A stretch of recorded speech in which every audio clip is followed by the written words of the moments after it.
जन्म से पहले यहाँ के मतारी सपना देखत तड़ी। देवकी जी सपना देख लिया, सपना में 4 गो सपना देख लिया, 4 प्रहर में 4 गो सपना देख लिया।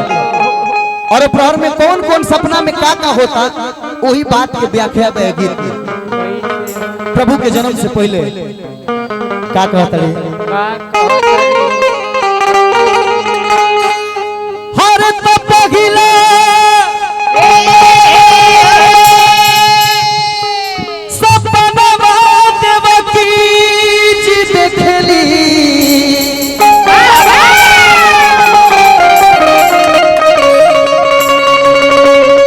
पहिला पहर रतिया हो के ललना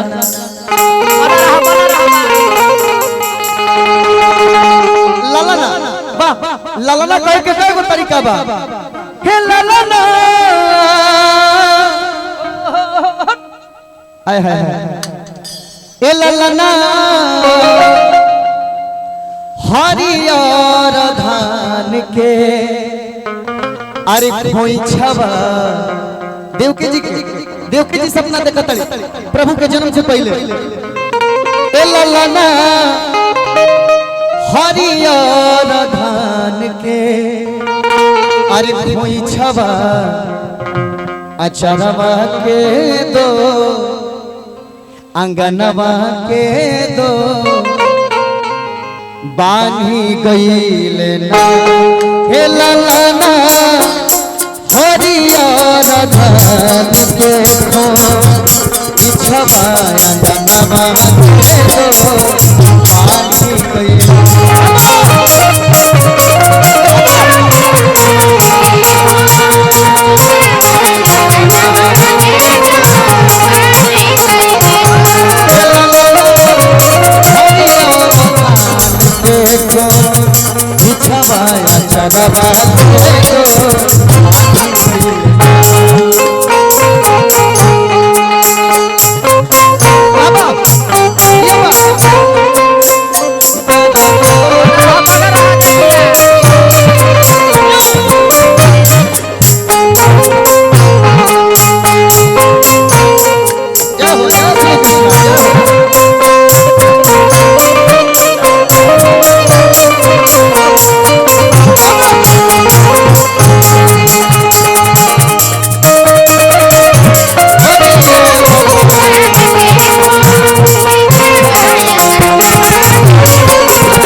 सपनवा देवकी जी देखली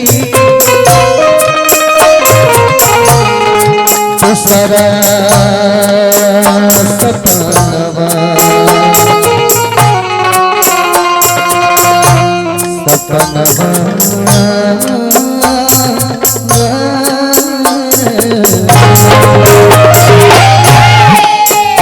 दूसरा सपना में का देखत रही।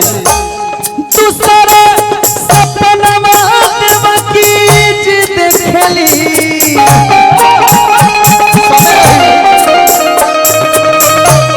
दूसरे पहर रतिया हो ए ललना।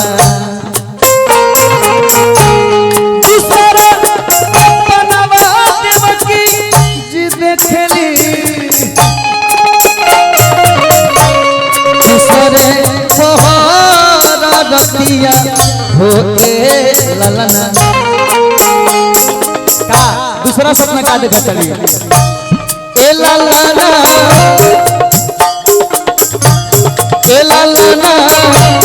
हरियर केरा केगा बाधवा अंगनवा के दो रोटी हरियर केरा केगा बाधवा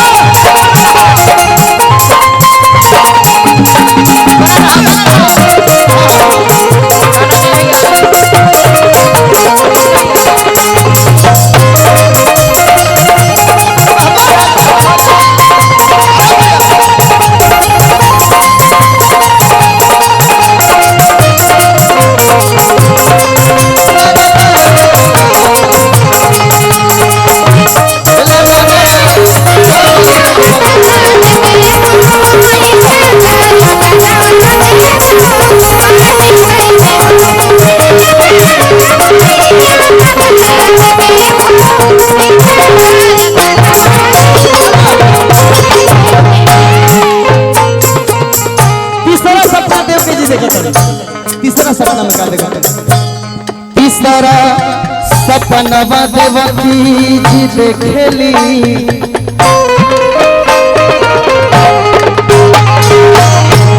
तीसरा सपनवा देवकी जी देखेली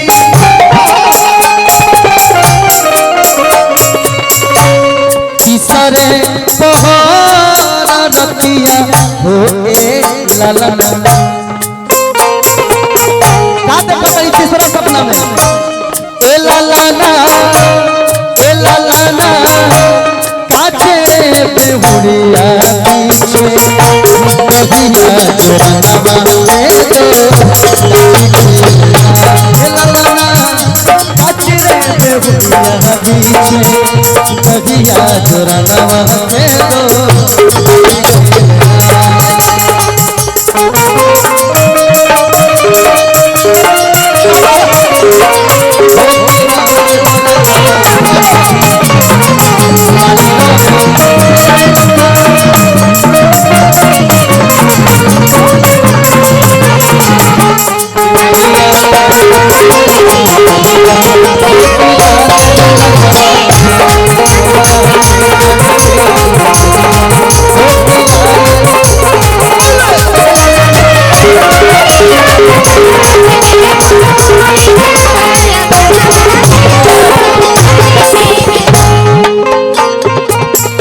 अब लास्ट में चौथा सपना देखा था बबुआ चौथा सपनवा देवकी जी देखेली सपनवा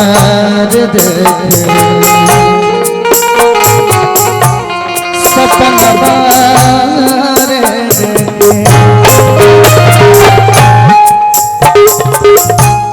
चौथा सपनवा देवकी देखेली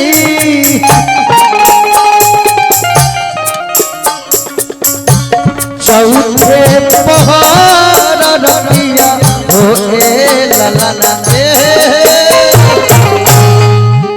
अब कुछ जन नौजवान भाई लोग बा उनका लागत हो कि ब्यास का गाओ था लेकिन ओरिजिनल सोहर है ये चलते हमरा गावे के पड़ी एकरा बाद तू लोग ला गीत होई लेकिन लोक गीत ना होई तनी चटका हमें तो बबुआ अब जौन भोजपुरी के ओरिजिनल चीज होला जोना के चौगुन कहल जाला चौगुन से हमने के शुरुआत करी अंतिम कल हमने के हर त चौथा सपनवा देवकी जी देखेली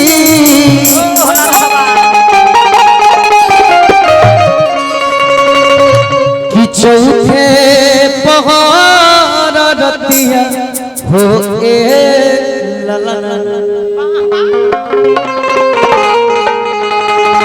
हे ललना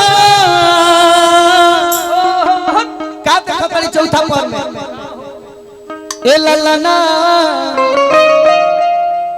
कि छवरे महीना के बलकवा अंगनवा हमारो खेले ले हो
आगे अब जौन भी बा जौन